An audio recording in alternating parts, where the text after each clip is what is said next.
Wake me when you need me.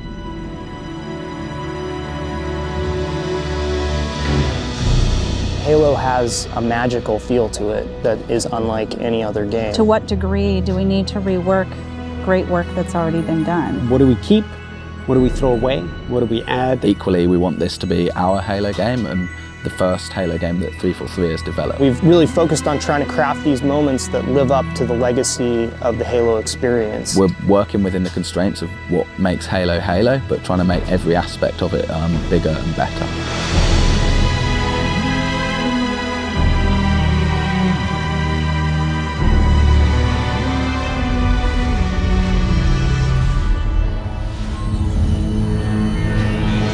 With Halo 4, we're really delving into Master Chief's humanity and exploring what makes him tick as a character. Most of the exploration that we've done of the Master Chief has been done through other media outside of the game. It's been done through comic books, through novels. We wanted to put it squarely in the video game this time. Fighting for something that is really important, where there's something very big at stake, those are themes we carry forward. One of the things that we wanted to do was really introduce a threat that is beyond anything that Master Chief has faced before. It also gives us an opportunity with that threat to add new gameplay. The backstory of the Spartans, and of the Master Chief in particular, promises all this hyper-athletic speed and mass and weight and power. You're supposed to be this guy in this super suit and you should feel like a superhero in it, and in order to do that we want the armor to look and feel functional. We've done everything from really looking at what should the HUD look like. It's kind of like a fighter jet HUD, and we think of it that way. As a player, you're really empowered and given a set of tools to employ in any way that you want. The fans will be really happy to hear that in Halo 4, the battle rifle's back.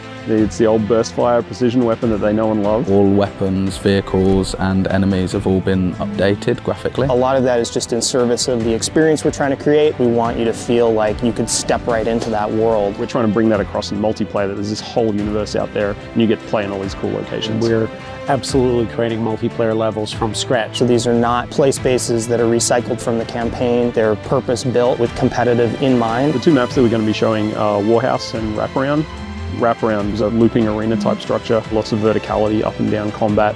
Warhouse is like an abandoned military base which has got a giant mech being constructed in the center of it. We've always had this sort of schism between multiplayer and campaign. And the campaign was completely wrapped in fiction, and multiplayer just wasn't. The Spartans in multiplayer are Spartan 4s. These are the newest breed of Spartan. We've created a fairly compelling and fairly convincing reason why Red Spartans can fight Blue Spartans. There's other parts to our multiplayer experience that'll be coming in the future. With Halo 4, we've tried to create a more cinematic approach to the experience in everything that we do. We have a completely new audio team building all of the sound effects from scratch. We've redone almost everything. We've already recorded 100 tracks of music. Artistically, the number of assets that are going into this is way more than any other Halo game. We wanted to do so much more. You have this massive team of people who have all come together at this one point in time that focuses on every day that we have left, doing everything we can to make this game the best that it can possibly be. It's still Halo, but it has its own voice, and it's extraordinary.